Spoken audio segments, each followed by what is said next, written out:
happy at home. All right. And she's supporting her man to the end. So we're going to see where that goes. Now, let's get into YNW Melly shit real quick. So YNW Melly, let me give you the little breakdown before. I'm pretty sure they're going to do it. So we'll skip theirs. You just take mine. Pause. Melly, during his first trial, that was a mistrial. One of the evidence that the prosecutors had that he supposedly killed his two friends was that he called his girlfriend at the scene of the crime, or not, it wasn't at the scene of where they got killed, but they drove somewhere, then he called her. You get what I'm saying? And the call was about like him saying, yo, we was just in a shootout, da. And she started like either hyperventilating or crying, and then the mom in the back. So anyway, when it came time to trial, nobody could find his girlfriend. This is her right here. This is her over here. Nobody could find the girlfriend. So because the girlfriend couldn't be found, they found the mom. The mom showed up. They tried to prove that the mom was getting paid by Melly and the team. The mom was mad hostile on the stand. The mom was holding it down.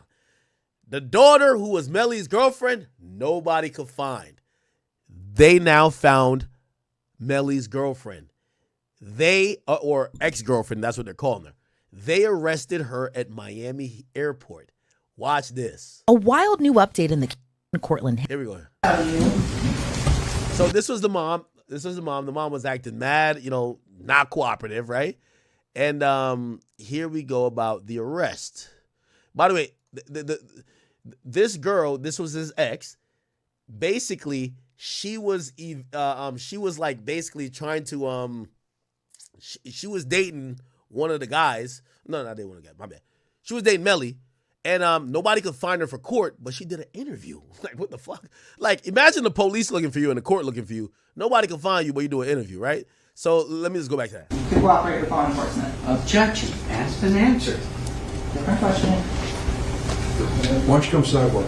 Now, months after that testimony and weeks after that mistrial was declared, Mariah, who didn't testify during Melly's first trial, sat down with our very own Jesse Weber in September of 2023 to give her side of her story. I think a lot of people wanted to hear from you. I think a lot of people were expecting to see you at the trial.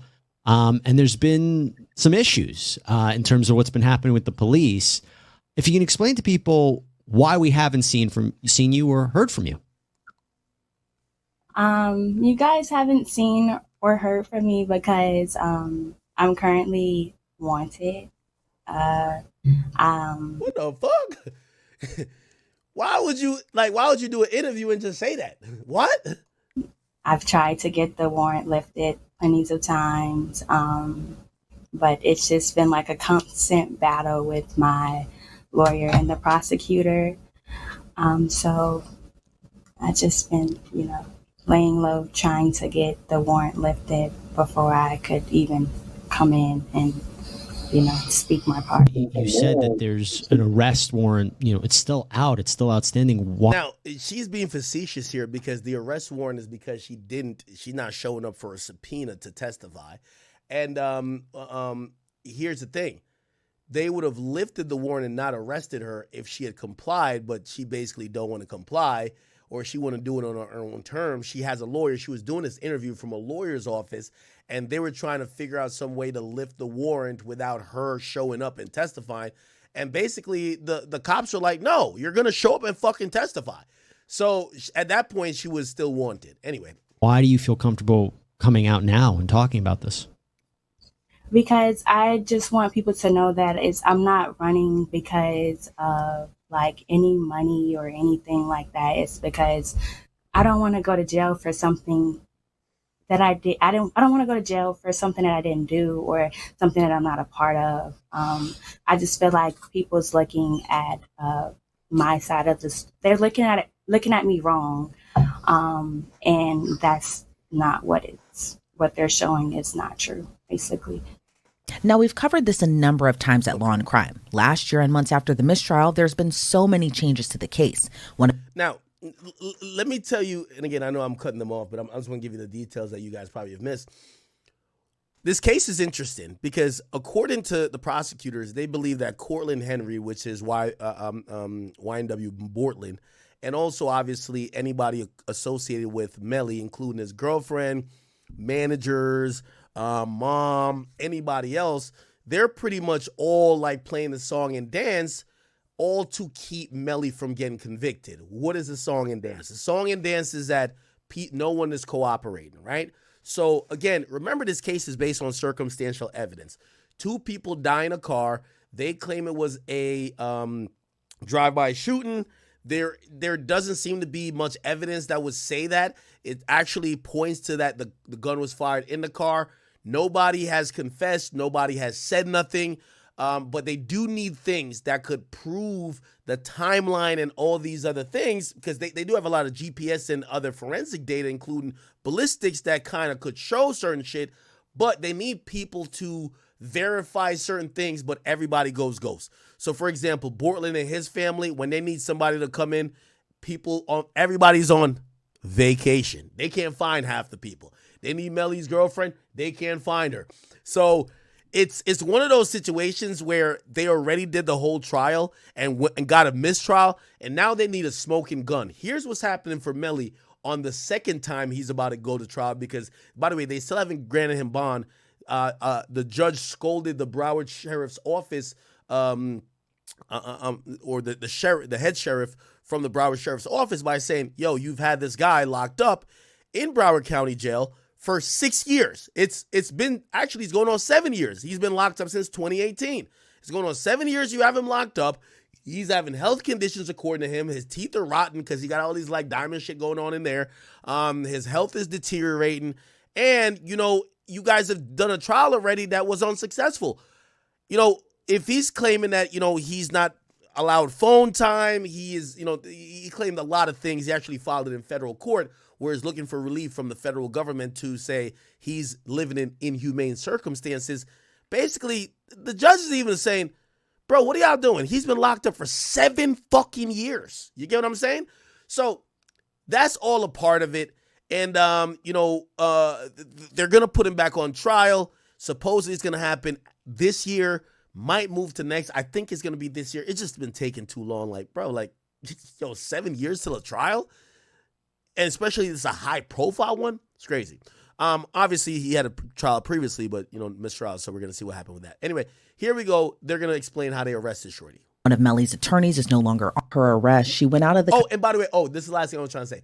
Melly is he's up a few points theoretically, because Melly has gotten, Melly has been following the proper, and we talked to Bradford Cohn about this. He's been following the proper motions, pre-trial motions. So he's getting a lot of the shit thrown out of court that they can't use again. So the prosecutor's case just looked weaker than it looked before, and before it got a mistrial.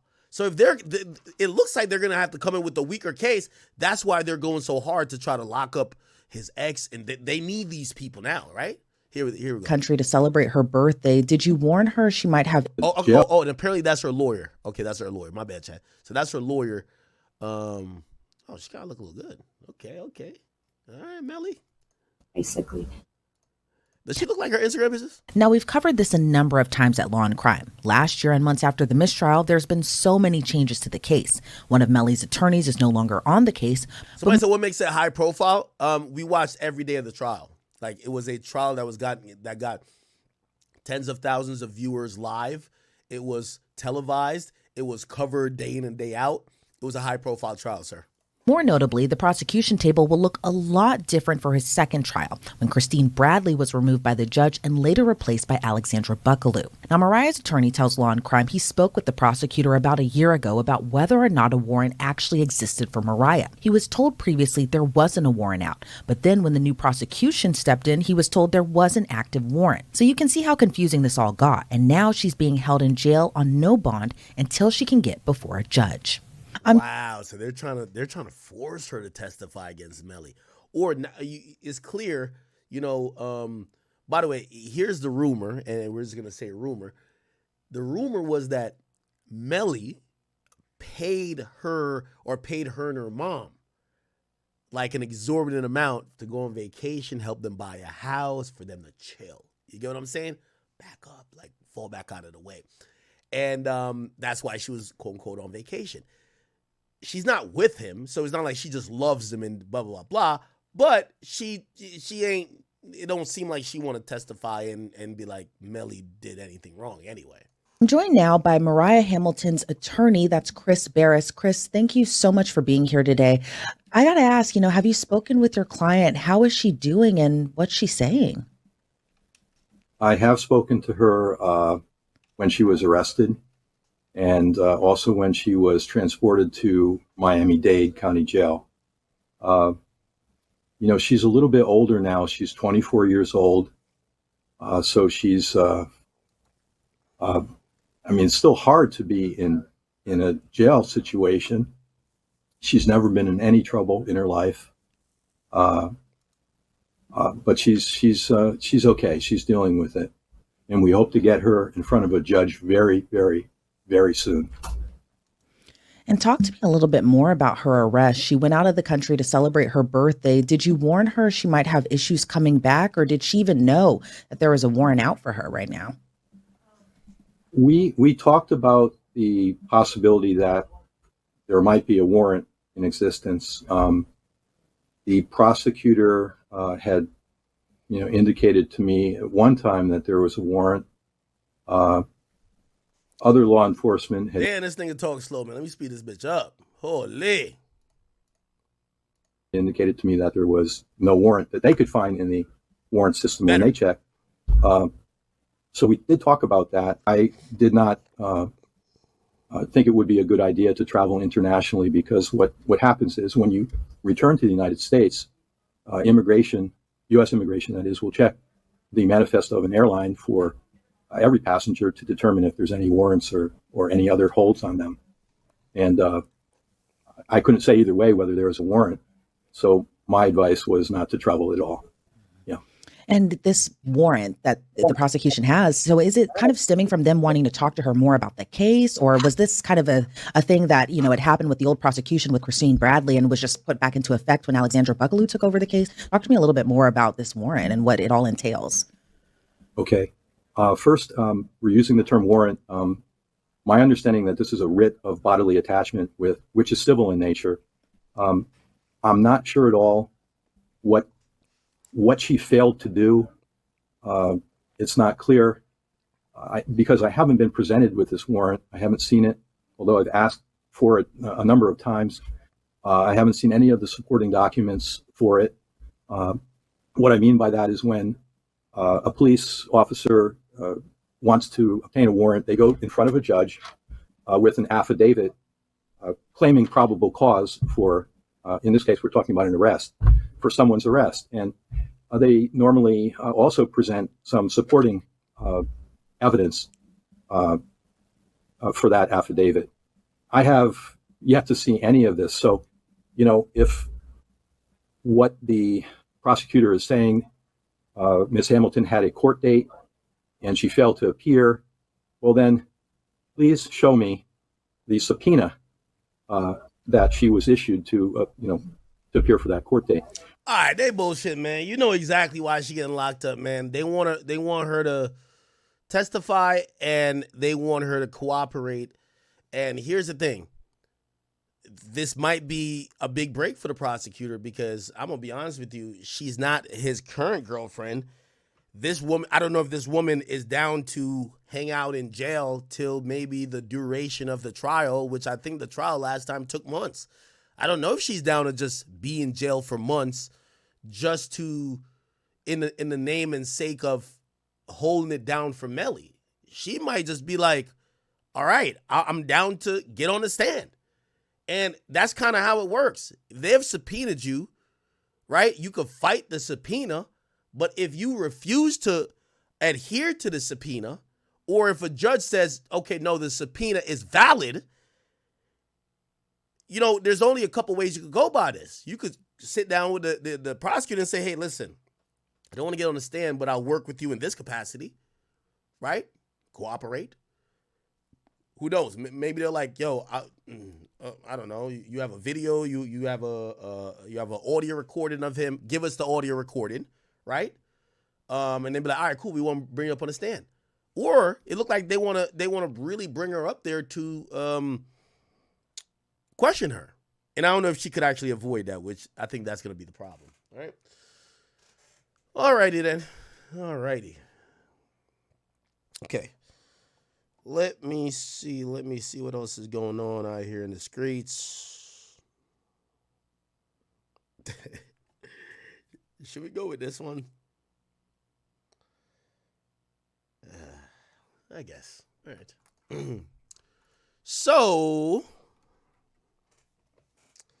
and hold on, give me 1 second.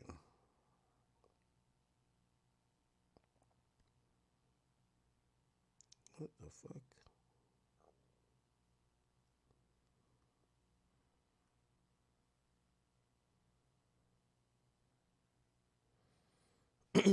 All right. I don't know where this. Let me just go to my Instagram. So apparently, yo, Soulja Boy and Tyga and all these people are beefing with Bad Baby. Like, I don't know, bro. Like, this is kind of getting a little messy. I don't know if we should even